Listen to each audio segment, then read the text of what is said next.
Hello, everyone. It's Jennie and Laurie of Astropath. We're here today to talk about Aquarius season 2025.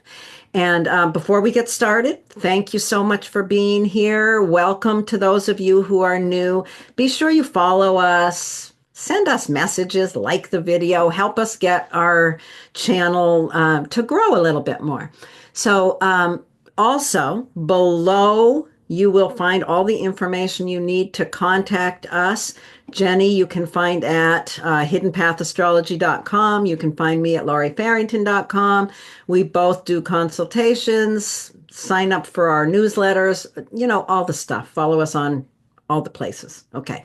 So, aside from that, be sure to order my book. My book just came out last week. The title is How to Read and Interpret a Birth Chart, Understanding Guideposts for Understanding Natal Astrology. So you can get that most anywhere at your local bookstore. Anything you want to mention before we dive right in, Jennie? Just that still have a few in-person workshops. I have one on birth chart basics next week. So if you're living in the Vermont area and you want just a primer on, what the heck the chart means, what it looks like, that's what I'm teaching next week. And then there's a few others coming up, but that's the one I'm hoping to get a couple more people, in there. So if you want to sign up for that, you can go to my website. That's it for now, though. Yeah. Okay. All right. So, Aquarius season. What is it? What is that? Um, well, I think I always like to start with the idea of like, hey, we have this zodiac, this whole thing with 12 signs. We just had Capricorn season. Well, now we have Aquarius season. And you can always think about the signs as responding to one another. So Aquarius is responding to the practical, heavy earthiness of Capricorn. That's, very pragmatic and let's, make a plan and move things forwards. And Aquarius is like, whatever, I just have this big picture and I want to really, look at this huge view and look at the long view and innovate and invent and think about like what other things we can bring to the table that doesn't have to be confined and held down by Earth. It really frees you. There's a real liberation to Aquarius to start thinking in big picture ways and thinking about the future and thinking about technology and humanitarianism and how can we expand and bring everybody with us. It has something like that to say. So yeah. Aquarius is a fascinating sign. The other way to think about the seasons, which, we talk about as the sun moves from one sign to another, is to really understand that the sun's movement through the signs just reflects the seasons. So here we are in Aquarius season. This is the fixed air sign. It is the middle of the winter season. Fixed air, the air signs are all the intellectual signs, and the fixed signs are the middle where we're trying to hold something steady. The other thing that's interesting when you were talking about, each season being a response to the one ahead of it is the fact that Saturn rules both Capricorn and Aquarius in traditional astrology. In modern astrology, they add Uranus as the ruler of Aquarius. I think Uranus definitely is a co-ruler to Aquarius, but I do hold the traditional rulership of Saturn here. So how do you think of that, the difference of Saturn ruling Capricorn and ruling Aquarius? Yeah, I know. I remember that one being more challenging for me when I was going back to the older rulers, but now I really love it because it really makes so much sense because Saturn holds the final word with both signs. So I think I remember hearing this description of it as Saturn being like the wall and Capricorn is everything in the wall, like in the city. That's traditional and old values and we're doing it a certain way and all these rules and regulations and that's how everything runs. And then Aquarius is everything outside of the wall, the foreigner, the foreign territory, the like, the possibility of doing something not the same conventional way at all. So it really kind of brings in this opposite player or this opposite way of thinking about things, but they're both still accountable to Saturn. So they're both still pretty serious. So Yeah. Yeah, that's the thing. People, and I remember early on when I didn't understand the traditional rulers, just, Aquarius is all this wild stuff. Well, Yeah, and there is a line of seriousness within anyone who goes outside of tradition and develops some wild ideas. They're going to be just as steadfast within that scope Hmm. as the traditional line. Yeah, and I always wondered about that. I have a brother who's a very strong Aquarius, and man, he's got a serious line. Within all his wild thinking, there is a serious line. Yeah. Yeah, and I think you can see that inherently in the sign when you consider its fixed nature. I Mhm. mean, yeah, it's air and it's considered super inventive. It carries the archetypes of the revolutionary, the rebel, the inventor, the scientist. It really has a strong technological component. And all those things are true, but even if you're a rebel, you still need a plan, right? You still Yeah. need to know how you're going to go about what you're doing. And that's where the Saturn comes in, or thinking about the fixed nature that you mentioned of Aquarius again is just like that's where it like holds a line. And even though it's so inventive, it also won't budge at times. Aquarius just like you said, holds that line. We, So it is an interesting thing, right? yeah. To invent something of any value, you've got to have Saturn there to push you forward, to, keep you on a line of serious work. Yeah, you can't Yeah. just be all over the place. Like, Yeah. Yeah, and even when you're thinking about that kind of wall idea of Saturn being the wall, I mean, Aquarius is still defining itself by that wall by saying I'm outside of it, and Capricorn is saying I'm inside. I mean, it's still Saturn brings the boundaries and something to struggle against, and really is one of the. I always think of one of the two teacher planets, with the one that is more strict and more firm, and is like this is what you're working with. So even though Aquarius can be totally wild, it's still because it's pushing against that line of what's being considered the norm or the tradition. So, yeah. all right, that's Yeah. enough about Aquarius, maybe for the Oh, moment. yeah. Yep. That sounds good to me. Let's move. Oh, Let's pop that chart up. okay, let's pop that chart Yeah. up. So what we're going to show you now is the chart of the moment that the sun enters Aquarius. So this is what we're looking at. Hmm. Yeah, pretty unavoidable to notice immediately that the sun is right next to Pluto. Pluto has, moved back into Aquarius in November and will be there until 2043. So from now on, Pluto is going to be in Aquarius. And here it is, really early on. I think when is the conjunction? The 21st, just 2 days. Yeah, the 21st. And Yeah. isn't the inauguration the 20th? Sure is starting a Yeah. whole new cycle. Yeah. Yep, it is. It's so interesting just how this lines up, and how right in the gate these two come together, which is the beginning of a cycle of power. Yeah. Hmm. Shocking. Shocking. Yeah. Yeah, and that really is on the global stage. I mean, I know maybe people may think, oh, it's it's just it's the U.S. thing, but it's absolutely not. It speaks to a global situation that's happening. So Yeah. yeah, that's definitely it on the mundane level. I mean, there's probably other ways you could look at that across the globe, but boy, you sure can't escape that Mhm. inauguration being the day before on Martin Luther King Jr. Day. P.S. Right. So there's that component of it. But yeah, so I mean, that really just that's one of the I don't know, it kind of brings in the challenge right away of the need to transform, the need to change, the need to reckon with Mhm. the big levers of power moving here. Yeah. Yeah. Yeah. What else in this chart? What I mean, there's a bunch of Well, different but there's different things that we can look at, through the course of the month, and we will go, week by week. But for right now, let's just think about some of the really important things that do happen. And one of Mhm. the things that we're going to really talk about when we talk about the individual components, we're going to really talk about the fact that the sun is going to be in a trine aspect with Jupiter, as Jupiter is stationing direct. And Yeah. that's the gift of this Aquarius season.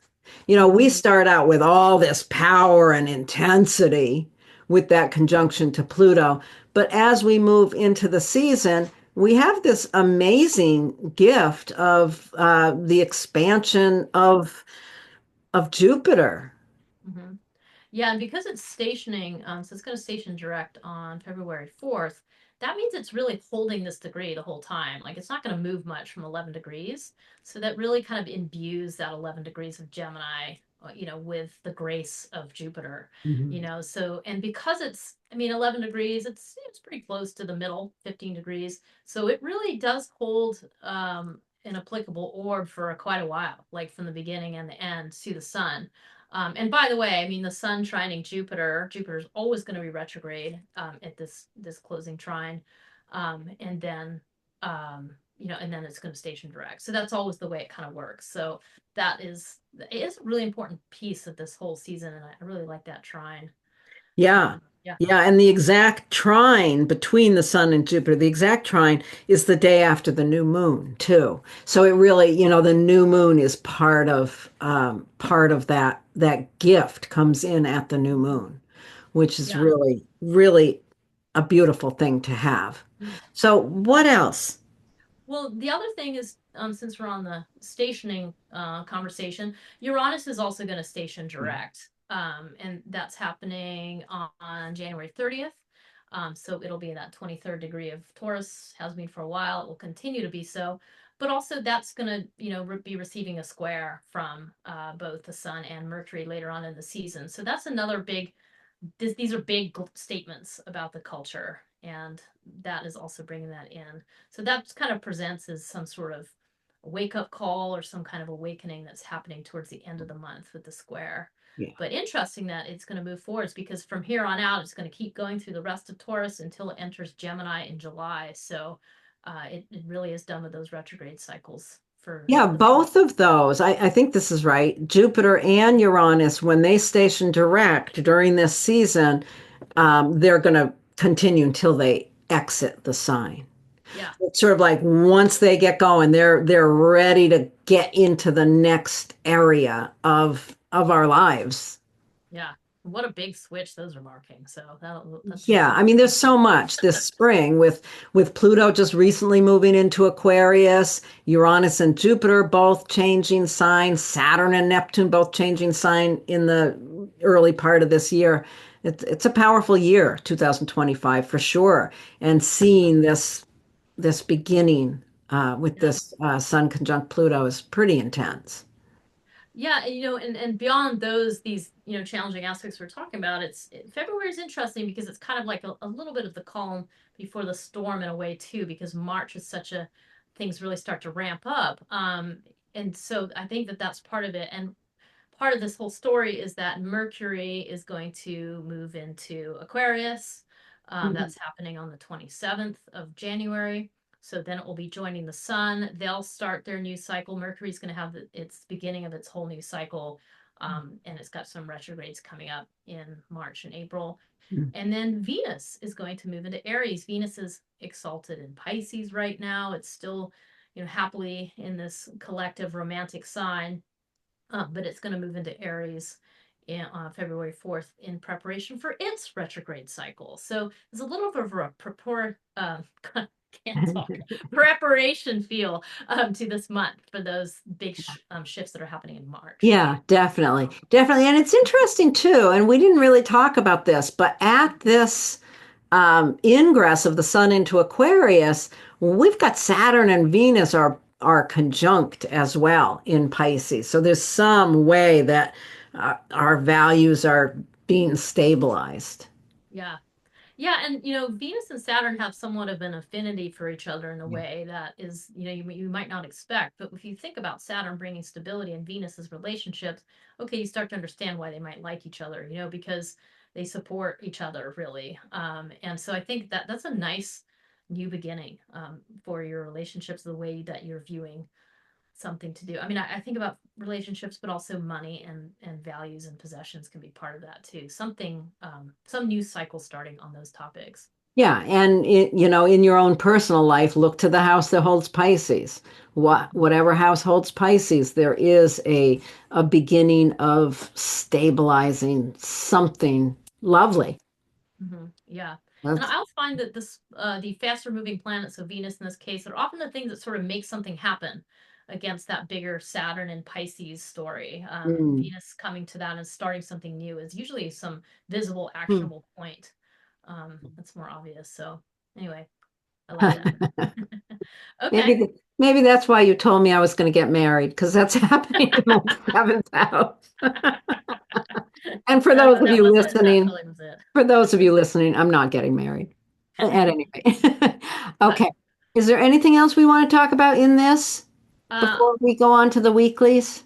I'm only going to add that the nodal axis has switched. It switched on January Yes. 11th. It went from Aries, the north node went from Aries to Pisces. So that's kind of that's changing the eclipse cycle that will be going for us. So just so you know, the south node went from Libra into Virgo. It moves backwards. So just so you know that it's just a switch in what the nodal axis Yeah, and represents. I believe we do have on our schedule to make a video about that shift of the nodal axis. I Yeah, think we're planning on doing that.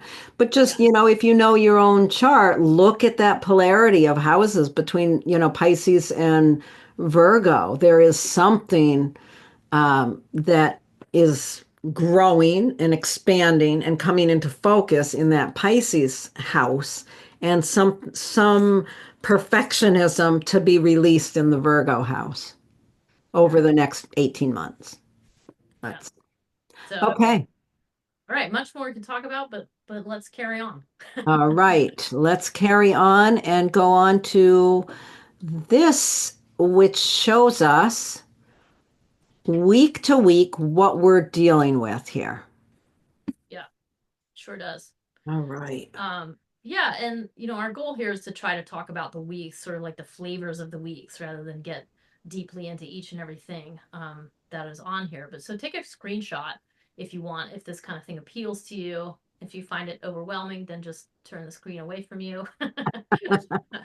Um, but basically, the sun enters Aquarius, and we're in the last quarter component of the moon phase of the moon cycle. So we have a last quarter moon in Scorpio, and it's got Pluto involved in that mix. So that's a really interesting time. I really think that this week, from the 21st to the 28th, there is a week to really just examine your own what's coming up for you, like notice compulsive irrational behavior, that sort of thing.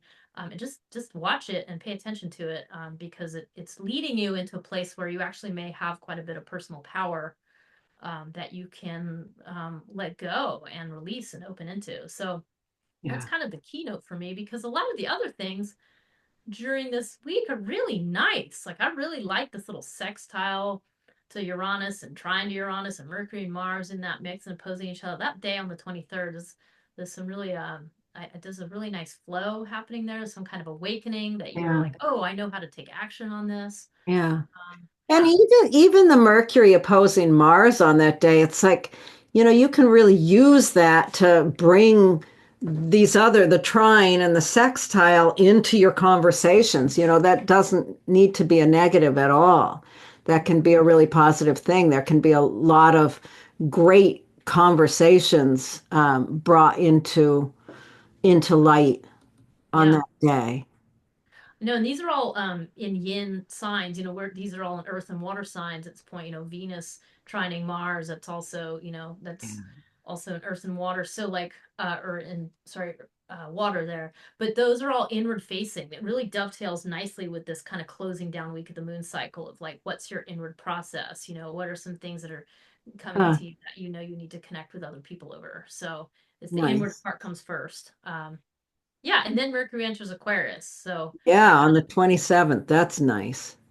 yeah, I don't know about you, Lori, but whenever I see Mercury in Aquarius in a natal chart, it just really brings this genius mentality to it. I really like that. It's So my favorite. I have a son, Elliot, who has his Mercury in Aquarius. And oh boy, did I learn a lot about Mercury in Aquarius raising that kid. Because anyone with their Mercury in Aquarius, the mind can just go to the most wild, unusual places. And it can be difficult for other people to follow. And I think it is really interesting. As Mercury enters Aquarius, there is so much expansion of the intellect into innovative ideas. Pay attention while Mercury is traveling through Aquarius. Pay attention to some of the wild edges of your thinking. mm, I like that. Yeah. Yeah, cool. Yeah, and then then we move into the next week, but right before that happens, Mercury does conjunct Pluto, so it picks up, that deep transformative vibe from Pluto. It really kind of mixes that in, which really could upturn some soil deep in your psyche and give you some good information. So yeah, pay attention to that. And then the new moon in Aquarius is an opportunity to plant a seed for I like to think of this as a time to really use objectivity to get some space from the intensity of things so Mhm. that you can have some clear thinking, even though things are kind of bonkers right now on a lot of levels. This really gifts you with the little piece of objectivity, which I think could be extremely helpful Yeah. during this time. Mhm. Looking for where Aquarius is in your chart and finding, yeah, thinking about that new moon as a time to plant a seed. What the seed is in Aquarius is for new innovative thinking or objectivity, exactly. Yeah, Where do you need to plant a seed of objectivity? yeah. But then it's not dry and intellectual because you have Venus conjuncting Neptune and the Sun trining Jupiter brings in a more intellectual social component. But then Venus conjuncting Neptune Neptune. is just this, whole Ah. other imaginative, transcendent, much more fluffy type of thing. It really kind of enlivens that new moon in Aquarius in a different way or brings in the emotional component. Yeah, if you think about, all the necessity for objectivity here and intellectual awareness, but objectivity, and then you think of that Venus conjunct Neptune is okay, but you can set aside all this objectivity and go into this dreamy center to give yourself a little balance. Yeah, yeah, go off into the nebula. Yeah, That one. yeah, I like that. Um, And again, it's a conjunction, so you can really think about it as a time to, yeah, plant a seed, start something new, engage your imagination. mhm, mhm. Yeah, and I mean, I think the rest of that week, that's where that Jupiter trine actually is, both to the Sun and Mercury. So there's Oh a yeah. big expansive feeling that's coming in. And Venus entering Aries is adding a lot of spice and fire. So that is an interesting week, actually. I like the kind of the offset keynote of the Venus Neptune. I think that's actually helpful because a lot of the rest of it is like let's blow it up. Yeah, I think I like that too. But what do you think about that Venus entering Aries? Well, I mean, I think first of all, let's be clear, Venus is getting ready for her retrograde cycle. So yeah, she's moving out of Pisces, which is collective and dreamy and states of consciousness, and then moving into, very me focused Aries. Like, well, it's all about me. What do I need? What are my values? What do I want? But it's the beginning of a retrograde cycle, and Venus is in shadow. She's already, crossing those degrees. So that's kind of what I think about is yeah, she's moving forwards in Aries, but she's going to have to go back and learn some lessons about kindness and collective thinking before she can, carry on. Yeah, So she's not happy in Aries anyway. Aries is a Mars ruled sign. She's not very happy there. Venus wants to make connections. Aries is a very self-focused sign. So it's not a terribly comfortable place for her. yeah, it's like making friends through combat. Yeah, Like whoever you met at your Aikido class or something. So, that's um, that's great. Start taking an Aikido class as Venus enters Aries. I like that. Uh, and then we have the first quarter moon. I mean, the first quarter moon is always an action, it's always a crossroads. That you just look up at the moon and you can see that. But that is an action. In this case, I very much think of this. Brings us into the what I think of as probably the most intense week with the squares to Uranus. So at the Mm, first quarter Taurus moon, this is a time to take action that allows you to get more grounded. This is a time to go outside, get your feet on the earth, like mm, admire the trees and the beauty of the outdoors.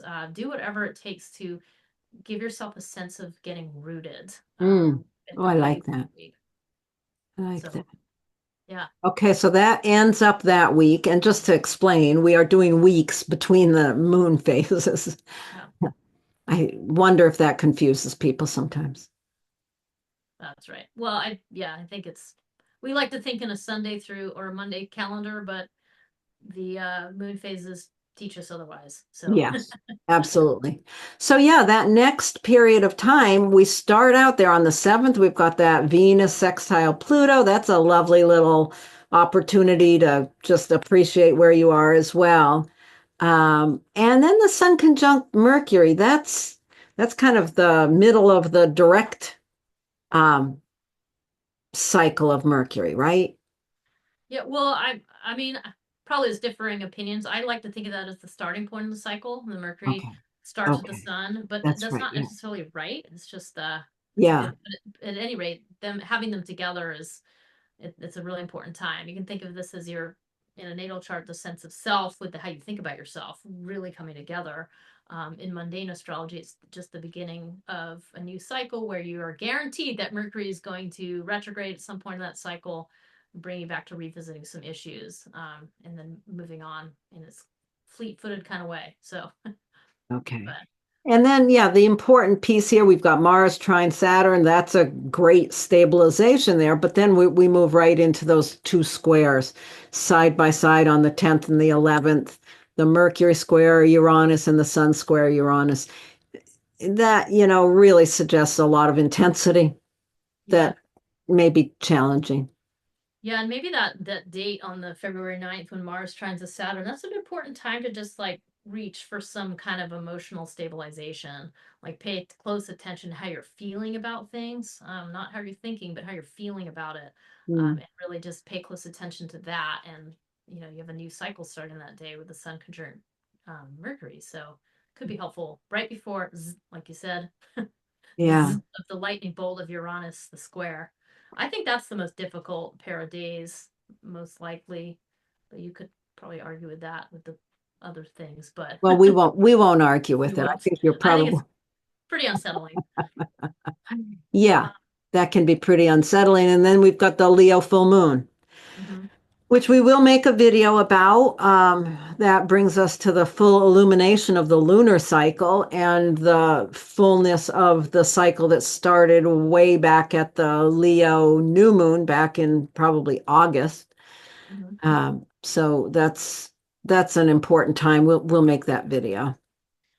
Yeah, so and that's just kind of brings the full illumination of the moon cycle. And then it's kind of like you just have the rest of Pisces season to just kind of digest what Yeah. just happened, to sort of process what's going on. And Mercury entering Pisces brings your mindset to this place of these collective concerns, and at some point soon, Mercury will go into Aries and it'll retrograde back to Pisces. So there's a lot around this theme of Pisces into Aries over and over again this year. Mm, So this is the opportunity. This month kind of gives you is sort of like the prep work for some of these cycles because you have two smaller cycles of Mercury and Venus doing that before you have the bigger planets of Saturn and Neptune going into mm, Aries and back into Pisces. So right.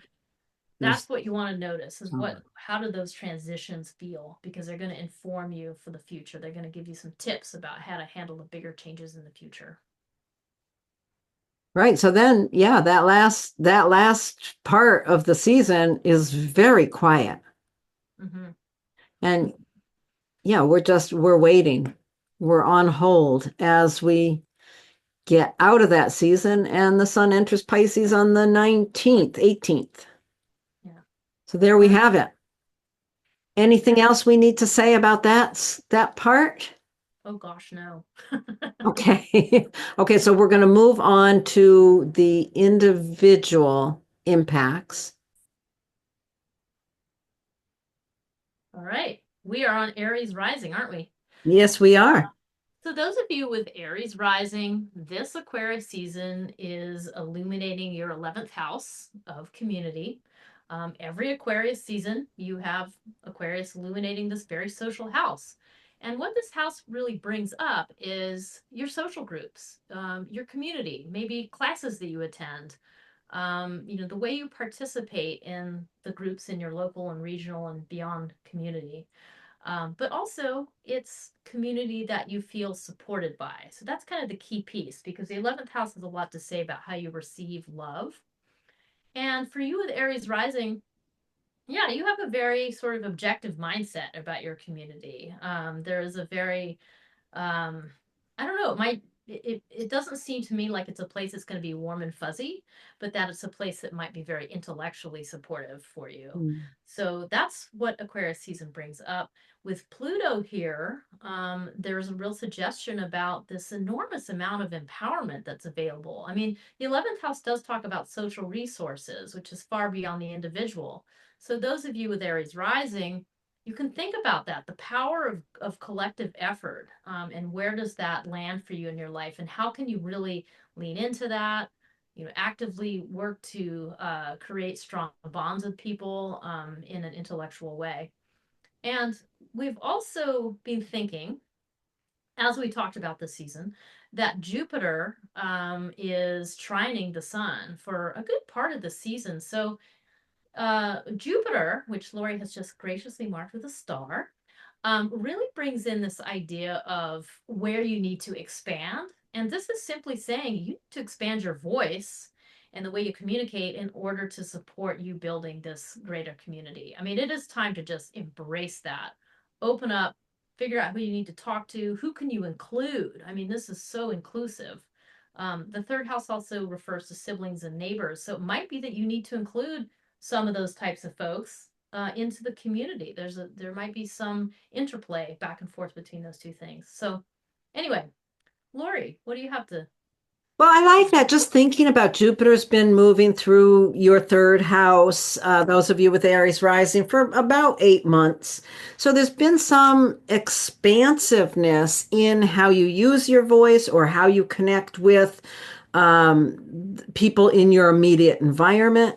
And there's some way in which that expansion of your voice or that expansion of those kind of relationships is really supporting your ability to empower your yourself through community or to empower your intellectual connection with community.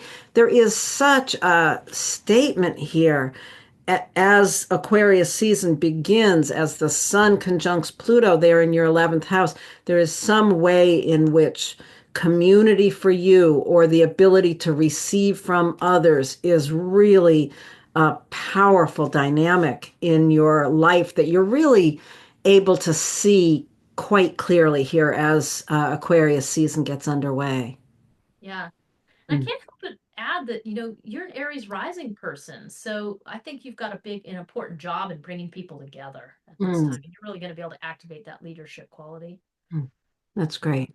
Yeah. Okay, so let's move on to folks who have Taurus rising. If you've got Taurus rising, the Aquarius season shows up shining its light there in your 10th house. You want to think about the 10th house it's the most public house in the chart. So it refers to your vocation, your career, or your social reputation. It's how people on a social level really see you. So, as this season gets underway, the very first statement that it brings to the table is that conjunction with Pluto. There's some way in which your ability to really bring innovation and objectivity to your career is really being empowered. So pay attention to what's going on there in your career area, in your social reputation, because this is a place you're really seeing the potential for growth right now during this Aquarius season. Meanwhile, one of the things that we have brought into the conversation is Jupiter, which Jennie has put a little star down there where Jupiter is moving through your second house. The second house, Jupiter's been moving through that area for approximately 8 months now. And right now, Jupiter is stationing direct during this season. So there's some way in which there's been an expansion in your understanding of your own value, or possibly an expansion around money or resources. But this area that has been expanding is offering a gift to your career or social reputation, really supporting that empowerment in that area. So think about how those two areas are linked for you. You know, this could be as simple as you really understanding your own value that you bring to your career or social reputation. Or it could be really on the flip side, expanding your finances through the power of your career or social reputation. Hmm, nice. Yeah, I really like this. I mean, both of these are concerned with your material needs. The second house sometimes can refer to your livelihood as well. So, Mm. there's definitely an interplay between, in your material needs, like when you're thinking about professional achievement, where Pluto is and Sun is during Aquarius season, but also, how exactly as Laurie said, how you bring your own value to it. Maybe you need to invest your finances in the thing you're trying to do professionally, or vice versa. Maybe your profession brings you the money that you need so that you can, think about future things like how are you going to put your kid through college or something like that, but either way, there's an interplay between those two things. So like that, and as a Taurus person too, like your Taurus rising, it's like you're concerned with the resources. You're Yeah. concerned with establishing resources, and this time period gives you a way to see how to use your intellect, the way that you think, in order to establish those resources. Yeah. So Very nice. Okay, let's move on to folks who have Gemini rising. Oh, alrighty, so those of you with Gemini rising, um, Lori and I know several people with this, so we also have a giggle. But anyway, those of you with Gemini rising, Aquarius season shows up in your ninth house. The ninth house I really like because you can really think of the ninth house as an extension of your self-expression. The ninth house is where you go out and you meet the world and you have all these experiences, and those experiences inform you and allow you to develop your perspective and your philosophy and your set of beliefs, and the way that you sort of think about the world in general comes from this. And with Aquarius here, you really have a brilliant way of viewing the world, of, expanding your perspective, of looking at all peoples and seeing the humanness of everybody. I mean, you really have this ability to think very evenly about, humans at large, mm, we'll say. And we could really use more of that, like that mm, objectivity, that ability to think in these broad terms and in these kind of futuristic terms. So that's what Aquarius season is bringing. We also have Pluto there, newly in your ninth house, fairly newly in the last couple of years. So there is some transforming happening here. You are seeing a way in which you can empower yourself through that worldview, or you might be reaching to big, bold, transformative experiences. mm, Finding a teacher that's really important for you, and engaging on some new travel that you've never done before. Those are some of the topics that might start to really come to light with Pluto there as well for your empowerment. mm, In the meantime, we also talked a little bit about the wonderful planet Jupiter, the planet that makes everything bigger, mm, in the talk before these individual impacts. And Jupiter is playing a starring role here, as Lori is showing you, where Jupiter is seeking to expand your notion of yourself. Your notion of how you think of yourself, your notion of how you bring your intellectual ideas into the world, the way you move through the world. So that's kind of a big deal to have Jupiter in your first house. It's really mm, allowing you to expand in a whole new way. And you can think of that as being more expansive. And when you walk in the room, people might notice you more with Jupiter here. I mean, that could be one thing. Or you might also be thinking about ways that you can, in general, just expand your overall life purpose and life direction. Anyway, all of that to say that these two work really beautifully together, and this Aquarius season is giving you a chance to perhaps expand beyond what you had previously thought. mm. So, yeah. Yeah, I like that. You know, just thinking about Jupiter, having spent approximately the last 8 months going through your first house, your understanding of yourself, those of you with Gemini rising, your understanding of your personality has really increased. It's really expanded. And there's something in that expansion that really allows you to find this innovative power of greater understanding of the world.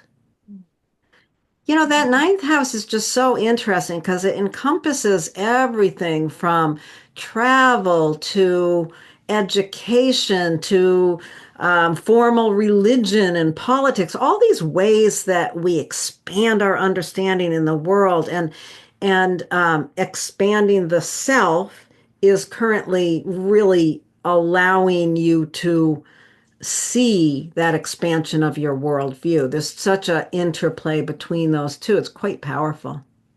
Yeah. I was just remembering that someone I know with this is due for jury duty. And Really? like that jury duty, because the legal system is held in that ninth house too. So this is a time when your That's opinion is interesting. needed, and your voice is needed. I think that's the big message, Gemini rising. Your voice is really needed right now. Yeah. And with Jupiter moving through that first house, you've got a lot of opinions. Yeah. Definitely. Okay, so now we're going to move on to folks who have Cancer rising. Those of you who have Cancer rising, every year at Aquarius season, the area that lights up for you is the eighth house. Now, the eighth house is one of the deeper, more, you think of it as an emotionally intense house, but you've got Aquarius here. So there's an ability to detach from the depth of emotion here. The eighth house really is how we navigate other people's deep, intense emotions. So those of you with Cancer rising, as a Cancer rising, you're an incredibly sensitive person. But when it comes to navigating other people's deep emotions, you have the ability to come into a pretty cool space. It's kind of interesting how that works. But during this Aquarius season, one of the things that's really intense about this Aquarius season is how, as soon as the sun steps into Aquarius, it connects with Pluto. So we know that over the past year or so, there's been a lot of intensity brewing for those of you with Cancer rising around this issue of how you navigate other people's deep, intense issues. Um, and how you set boundaries. Really a lot of what you are probably learning is how to objectively set boundaries. This is something that you're really looking at Mhm. this time and is really being highlighted. Now, one of the things that we talked about in the introduction to these pieces for each rising sign is we talked about how Jupiter plays into this season. And Jenny has just put a star up there in your 12th house because that's the area where Jupiter is. Jupiter stations during this season and is for a good part of the season in a direct trine aspect to the sun as it travels through here. Jupiter's been moving through your 12th house for approximately 8 months, really expanding your deepest understanding of yourself on a psychological level, possibly on even a spiritual level, really increasing your curiosity about what's going on behind the scenes. And there's Mhm. some way in which this expansion of inner understanding is really helping support you in this endeavor to set appropriate boundaries and really develop this power in how you manage those deep issues with other people. Mhm. Yeah, I mean, I think it's. Sorry, I didn't know if you were I was finished. just going to say, maybe you've been studying psychology and now you're ready to, get to work as a psychologist. That's what Yeah, this that's made me certainly think be a of. good. I mean, that would be a good use because you mentioned, a Cancer rising or a water sign on the rising. That's a sense. There's a sensitivity there, But to be able to have those air signs in these houses that really refer to secrets and hidden places and deeply psychic or sensitive issues and emotional stuff, it really gives you the ability to examine those things from this kind of objective viewpoint. And I think that the trick is to not veer too far into total detachment. You don't want to be detached, but you do want to show up with a sense of non-attachment where you can be like, okay, I need to sort of set these boundaries here. But I think anyone with, Cancer rising, part of what you're here to do is to help people navigate these deep difficult places, because you can really go in there with this sort of balanced air stance that both Gemini and Aquarius represent here. So I think that that might be part of it. And also that you have got to do your own examining. You have to do your own examining of your own stuff so that you don't walk in with your own triggers fully being lit, right? When you're working with other people. So I think there's something about that whole process. And this is a very powerful time to empower yourself through embracing these deeper examinations of your own stuff, and then being willing to show up for other people and with what they're dealing with their suffering. So Yeah. Yeah. yeah. Okay, let's move on then for folks who have Leo rising. All right. So if you have Leo rising, that means that Aquarius is in your seventh house, and that this Aquarius season is, as ever, lighting up that seventh house. It also suggests that you may be fairly unusual in how you handle your partnerships. You may be different. You may need a greater degree of freedom in the way you define yourself and define your partnerships. So that's part of it. And Aquarius season this year, also, we have the great benefit of having the metamorphic sign of Pluto, or planet of Pluto, in Aquarius now. So that really implies that there has been a serious examination in this part of your life. There's been probably having to let go of some things, maybe observe irrational behaviors, that kind of thing might have shown up for you in your partnerships. And that you're seeing the way that this empowers you, that this is actually a source of great empowerment in the way that you handle these relationships. I can't really think of any other place too than the seventh house that you really just get into the nitty gritty of what it's like to be sitting across the table from one other person, and how you mirror each other, how you work together, how you kind of stand together as your own lives unfold. So there's something about that seventh house that really brings all of those up. And again, do remember, this could be a marriage, this could be a business partnership, and this can really be any one-on-one encounter that has some kind of public nature to it, like a therapist or an astrologer would fall into this area. So those are all of the things that are being brought up during this time. We also talked a lot about at the beginning how we have this really nice aspect with Jupiter. Jupiter's in Gemini. It's been there for, what was it, about 8 months or something. And it has really been shining some rewarding light into your community. So this is bringing an interplay between those partnerships that we just discussed and how that lands in your greater community at large. Maybe you're expanding through that community because Jupiter is expansion, and you're bringing partners with you into that community space. Or maybe you are in that community space and you found that unusual partnership that you are seeking. There's some kind of dynamic interplay between these two parts, but that Jupiter really brings in a really nice, positive learning experience to the whole thing. So, yeah.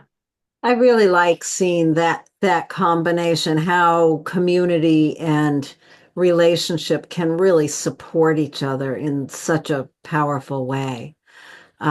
Yeah, perhaps there's some way in which your partnerships have been undergoing profound change. In the past year or so. There's been profound change in your intimate partnerships. And, this could just be really showing how, as your partnerships have changed, you have grown your outer community in some way. And this shows how you can be so supported at this time through that community as well. Mm, Hmm. nice. That's nice. Okay, so let's move on then to folks who have Virgo rising. So, if you have Virgo rising, the Aquarius season every year brings the sun and all its light into your sixth house. So, this is a time of year where your focus really turns to your lifestyle choices, your day to day routines, the way you take care of your body, the way you take care of yourself, the way you manage your day to day routines. Whether you know it or not, you have day-to-day routines. Some people say, I don't have any routines. Well, yes, you do. They might not be the routines you want, but you have day-to-day routines. Those of you with Virgo rising, there tends to be, a certain you're kind of ahead of your time in some ways in terms of your day-to-day routines. You're a little bit detached or just innovative. Let's leave detached out of here. Let's say objective. The way you manage your own routines can be pretty objective about it. Um, let's see. One of the things that we really want to pay attention to is that this area also relates to health. Pluto has been, dancing into that area fairly recently over the past year or so. There have been a lot of changes in one manner or another. There's been big shifts and changes that have happened to in the area of your routines or your health. And this really shines a light on that. If you've encountered difficulties in the area of your routines or your health, this is really shining a light on the idea of bringing bringing real objectivity to that. The whole idea of um, what is it I'm trying to think of? Pain is inevitable, suffering is optional. Oh yeah. Well, that's what that makes me think of. Mhm. And since this is mine, and I'm definitely in the midst of this, I just have to say there was something I was listening to the other day, and someone was saying, you know, I'm perfectly fine. Someone was asking them, how are you doing with this big drama around, it was somebody in a wheelchair. And the person said, I'm fine. I can do everything except walk. It's Mhm. like, really to bring that level of it's fine where I am. And I think for all of us, we need to remember that we go through these profound changes, and wherever Aquarius is in our life, we're in the middle of profound changes. Bringing a level of acceptance and objectivity is sort of the gift of this Aquarius season, I think. Mm. That we can just like, oh, I'm going through profound changes, and there's a lot of positive in it as well. Mhm. So, along with all of that, I know I've kind of dragged this out, but along with all of that, we talked a lot in the beginning part about Jupiter's involvement in this Aquarius season. And Jenny just put up a little star up there where Jupiter is, which is for those of you with Virgo rising in your 10th house. So, over the past approximately 8 months, Jupiter has been going through this 10th house, really expanding something in your life regarding your social reputation, your career, your vocation. There's something that's been really expanding. And because of how Jupiter stations and is interacting a great deal throughout this season, you want to really think about the gift of that expansion and how that gift allows you or encourages or just makes it a lot easier for you to accept that objectivity of whatever difficulties you might be going through in regards to your lifestyle or health. Yeah, I really like thinking about how a Virgo rising person, it's an earth sign and it's very concerned with implementing things, moving things forward, like having some kind of practical, tangible service that it's providing. So I think that the other layer or another way of looking at this too is just the simple idea of like the sixth house also refers to work, and the 10th house is profession, social reputation, as you've already mentioned. But this is a really important time for you to find that empowerment through the work that you do, Mm. through the services that you provide, through your desire to help other people on a real practical level. So I think that this Aquarius season really illuminates that. And yeah, it's pretty awesome having Jupiter up there in the 10th house. The 10th house is such a powerful house and really makes a big statement about how you're expanding in the public eye. And I know this one is yours too. So I see this layer for you as well, Laurie, of where you're expanding through your book. So your intellect, your writing that Gemini represents. It's just another way to look at it. So Mhm. for those of you Virgo rising, just take that on board too. Think about your work life in general and how that's expanding. So how Awesome. you're empowering yourself and others through it. Yeah, I really like it. I just love how Jupiter is so much supporting the challenge that we are facing during this Aquarius season. Yeah. Yeah, you can't Okay. escape Pluto being some kind of difficulty. No, you really can't. Ultimately, Pluto wants to empower us, and that's its job, but it can do some difficult work along the way. Okay, we're going to move on to folks who have Libra rising. Okay, so Libra rising, you have Aquarius season in your fifth house. This is where it is every year, so that's not new. But it is interesting what different flavors there are in 2025 with Aquarius here in your fifth house. So the fifth house, let's just start with the idea that it is another way of extending yourself. It's the house of self-expression. So the fifth house is the place that describes the children in your life, maybe the children that you have. It also describes your creativity, your creative processes, the things that you just absolutely love to do, like your hobbies, recreational things. Those all come into play here, as well as risk. There's always a certain amount of risk associated with the fifth house, and you can probably see that. There's always risk with children, childbirth, so on and so forth. There's risk with doing your creative pursuits and maybe showing it to someone else. I mean, there's a lot of different levels you can look at that. But that's what Aquarius season really illuminates is those creative processes for you. And with Aquarius here, you are seriously inventive.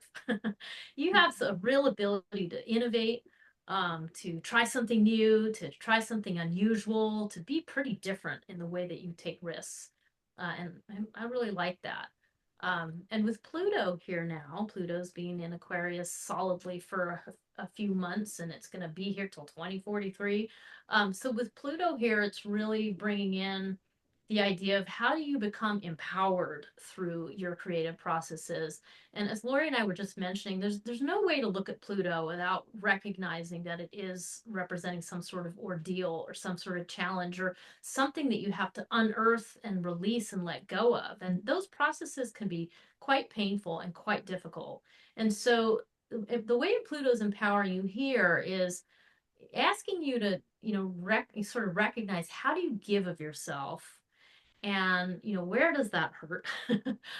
Where has that been difficult, and then through that kind of process, how can you find a real sense of empowerment in the way that you give yourself and pour yourself into these creative processes or children we've been talking about. So that's kind of a few ideas about Aquarius. We also talked a lot about Jupiter in the beginning of this video.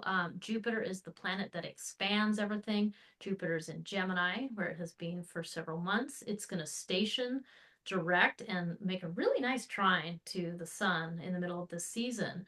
So I think that this is bringing in another layer. This is bringing in the ninth house, which is the house of your wisdom, the house of your intellect. So Jupiter here really is asking, how have you expanded your wisdom in the last 8 months? What new things have come to light? What new conversations have you had? What new curiosities have you investigated that are really playing a part in you expanding who you are and who you walk around Mm. as a Libra rising person? Mm. So yeah.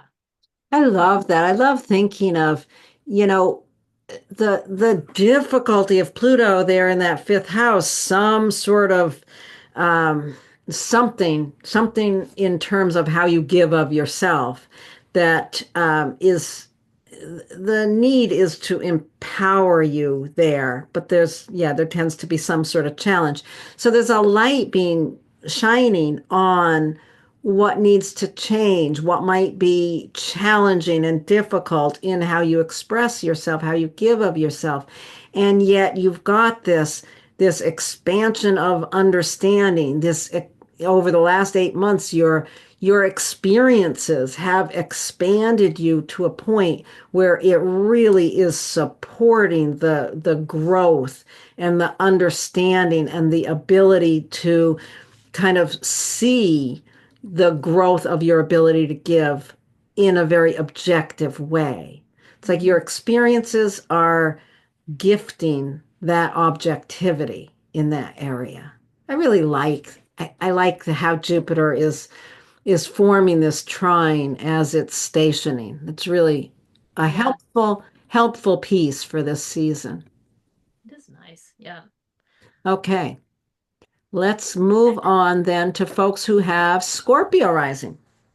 If you have Scorpio rising, Aquarius season each year shows up as a bright light in your fourth house. The fourth house is your family, your home itself, your ancestry, the land you live on. This is one of the really key houses in your chart. It's where you come from, your family of origin, all of that's based around that.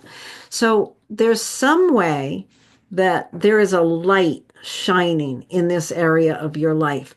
Pluto is newly in here just as this season begins. The sun shines on Pluto, really bringing our attention to the very powerful and potentially quite dramatic changes that have been bubbling in this area of your life.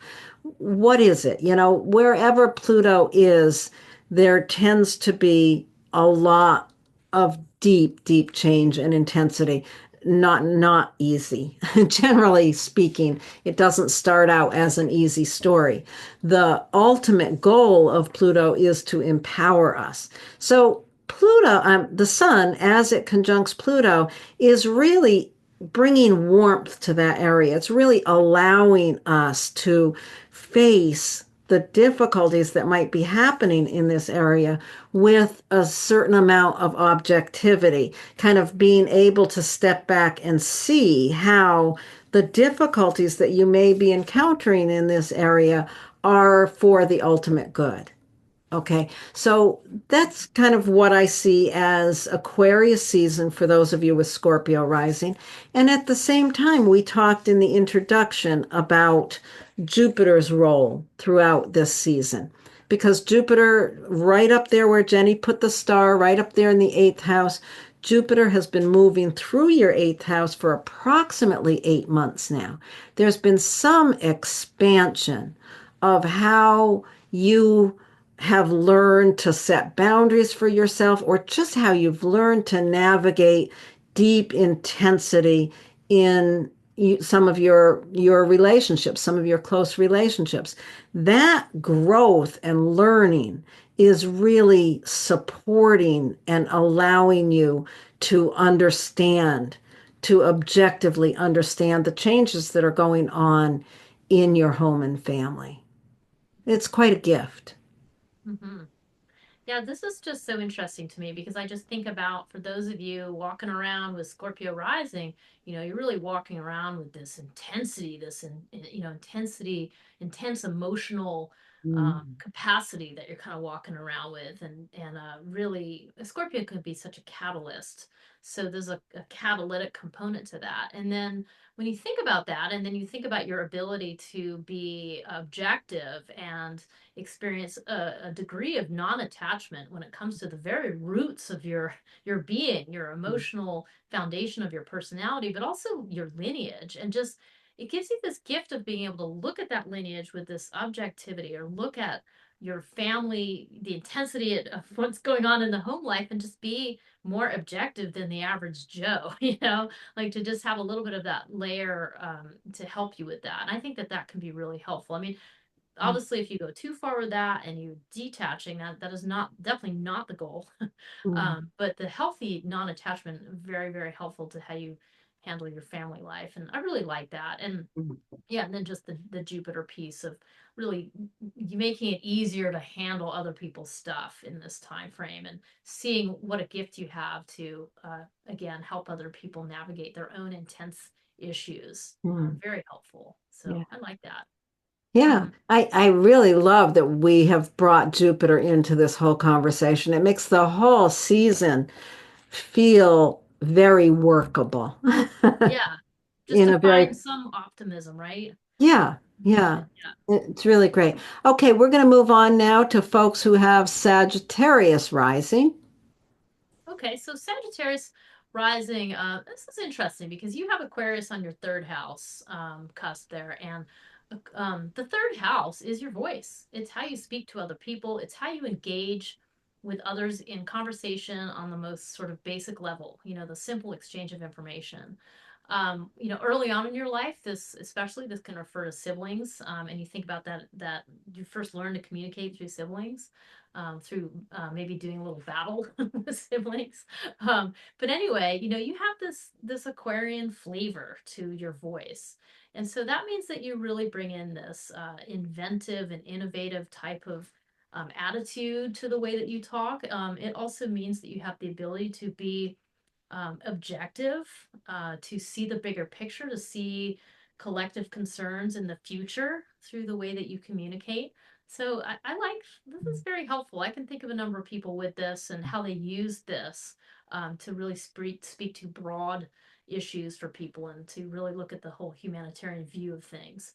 So that's what Aquarius season always illuminates in a Sagittarius rising chart, with Pluto in Aquarius and going to be there till 2043. You're just beginning this whole new process of transforming your voice, of empowering yourself through the way you speak to other people. And this often comes with trials and tribulations. This isn't necessarily like a walk in the park. And depending on planets in your natal chart, you may experience some challenge at different times based on Pluto being here. But let's just say that there's a lot of empowerment available, and it is going to be worthwhile to educate yourself about the power of your voice. And part of the way you can do that during this Aquarius season is by incorporating the planet Jupiter. Laurie and I talked about Jupiter at the beginning of this, the fact that it's stationing direct and it forms a beautiful trine to the sun, like pretty much in the middle of the season. So what Jupiter is doing is it's helping you understand your intellect by the way you use your voice and your intellect in your partnerships. So you're getting a lot of information from your one-on-one connections with people that is helping you understand that you do have a pretty powerful voice, and that it kind of works both ways. Like what you learn from those partnerships helps your voice become more powerful, and then as you use your voice in a way that speaks objectively and powerfully, it makes your relationships better. So there's this two-way street that's happening, and I really like this year how Aquarius season is bringing in this really nice trine aspect, because it's very supportive and different than just being like, whoa, it's really intense. Best of luck. This gives you a way to work with it. So Yeah, it really does. Jupiter's been moving through your seventh house for about 8 months now. It really spend some time thinking about what have you learned? How have you grown in your ability to engage with people one-on-one? How has that growth process been? And how does that, especially during this Aquarius season, really enable you to dig into the power of your voice? The power of your voice, and thinking about that third house just as the your neighborhood, your close in relationships. How you've learned how to manage your conversations with a partner, how that enables you to speak out in your neighborhood with people, other people as well. mm-hmm. Anyway, that's pretty Yeah. interesting how that works. I just want to add one other thing.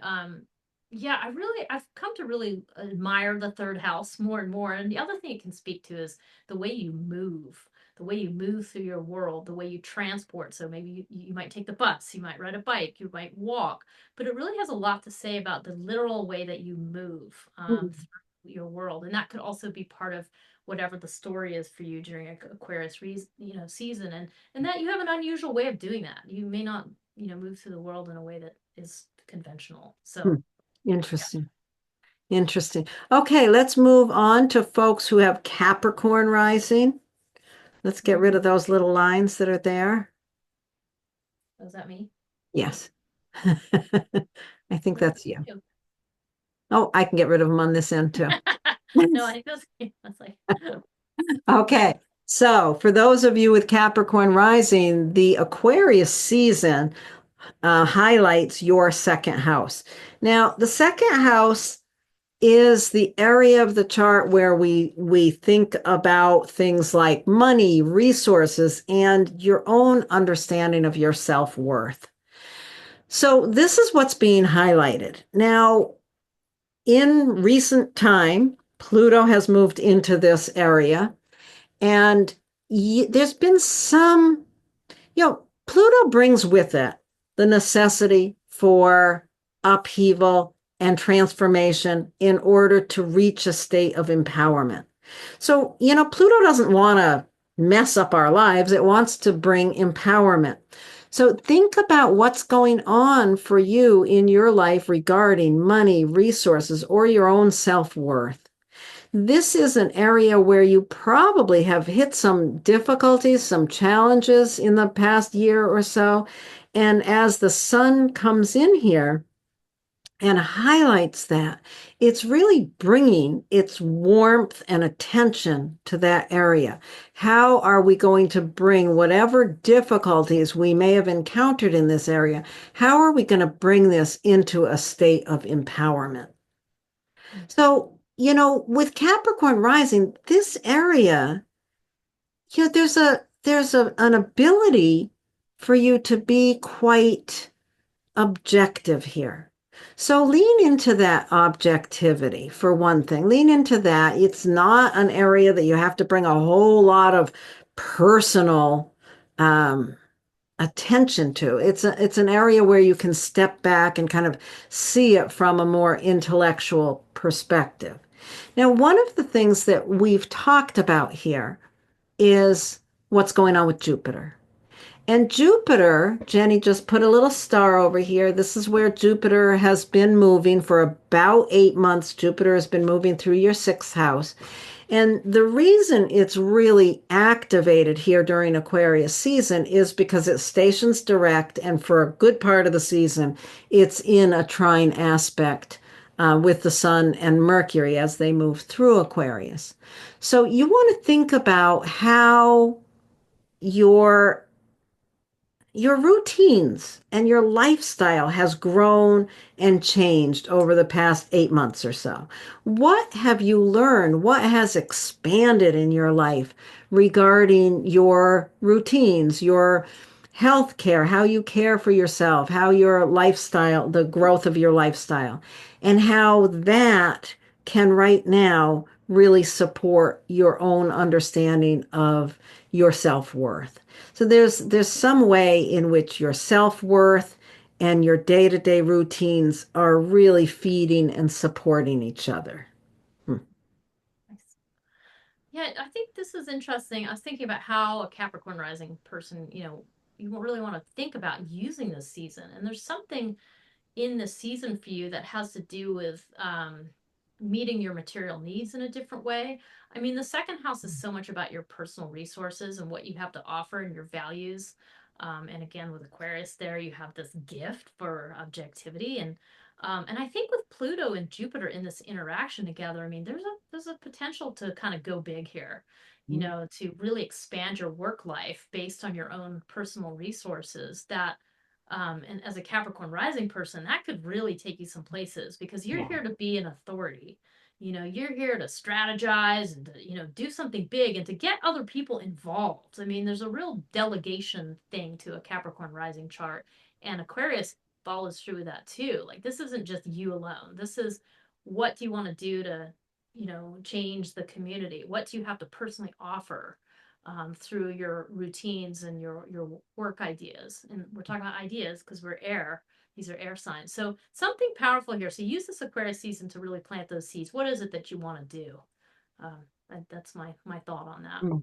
I like that. I like that. It's interesting to look at it that way. And I do. I just love how Jupiter just brings in this gift of the area that has expanded that is now supporting our understanding of Pluto's job in the midst of all of this. Okay. So now we're going to move on to folks who have Aquarius rising.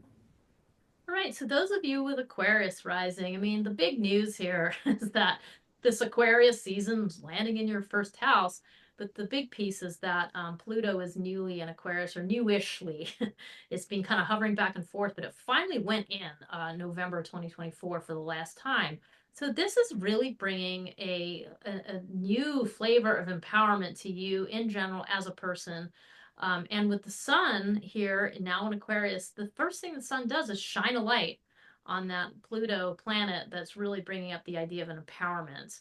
So for you, especially as an Aquarius rising, I mean, this is the beginning of an important new cycle. The year ahead of the sun joining Pluto, and then, until it comes all the way back next Aquarius season, this is an important time for you because as Aquarius rising person, you're walking around with this innovative way of being. You have big ideas.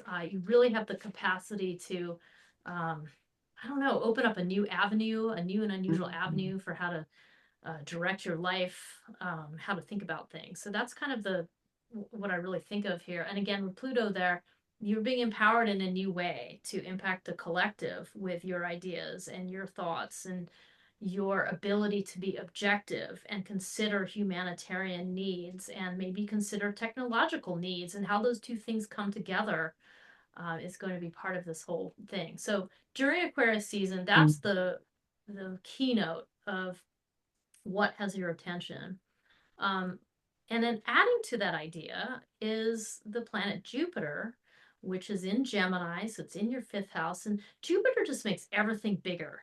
So the fact that Jupiter is going to be trining the sun during Aquarius season really is making the statement about how you can really do that in a bigger way. Like, how can you expand your unique life path and life direction in a way that serves as a beacon of light for other people, essentially. I mean, you're sort of carving the way out here. So Jupiter's in your fifth house. The fifth house refers to how you give yourself, how you love others, what unconditional love can you offer. It refers to your creativity, and you may have a way with words with Gemini here on your fifth house. Like, you have a way of really bringing in an excitement and a light to the words that you use. So that's really adds overall this just much more dramatic thing that you have available here about how expanding the way that you think and expanding that out to offer your ideas to other people. So that's kind of it in a nutshell, but Yeah. what do you have to add? Well, it's just so interesting to think about Pluto just moving into Aquarius and now the sun coming and shining a light on it. It's like, look at this, really look at how you are, your personality, the power that you bring into the world, and to really understand what that how that power can be developed over the coming years as time goes by. And here at this Aquarius season, Jupiter's been moving through your fifth house for about 8 months now. Where has your ability to love grown? Where has your creativity grown? And how is that able to support the difficulty of this expansion of your personality? Because expanding your personality with Pluto moving in there, it's pretty, what's the word I'm looking for? Just, it's not easy. It's not easy. There's something kind of, there's a word I'm looking for that I'm not finding. At any rate, it's not easy to become a holder of the amount of power that Pluto is bringing to the first house.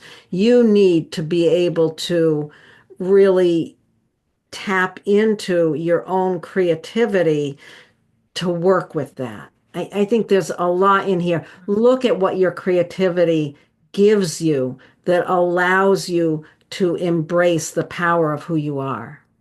Mm-hmm. That's Yeah. really fascinating. Yeah, that's a good point. Like, having to channel that energy into your creative pursuits as a further extension of your sense of self to Yeah, handle it. I yeah, like that. yeah. Yeah. Really interesting. Okay, so let's move on to folks who have Pisces rising. So if you have Pisces rising, this Aquarius season is shining its light into your 12th house. The 12th house is the what the old time astrologers always called the hidden house. It's the quietest house. It's very private and behind the scenes. It's interesting that someone with Pisces rising, which is such a sensitive rising sign that, you could kind of show up in the world with this incredible sensitivity.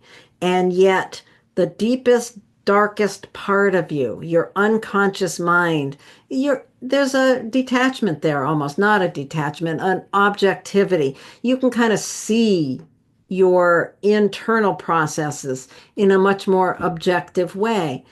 Currently, Pluto has recently moved in there, really insisting or bringing this energy there of empowerment. Really, this is a period of time, these past, not like just this Aquarius season, but Aquarius season is shining a light on the fact that you are being, there is an insistence that you grow on this very deep internal level.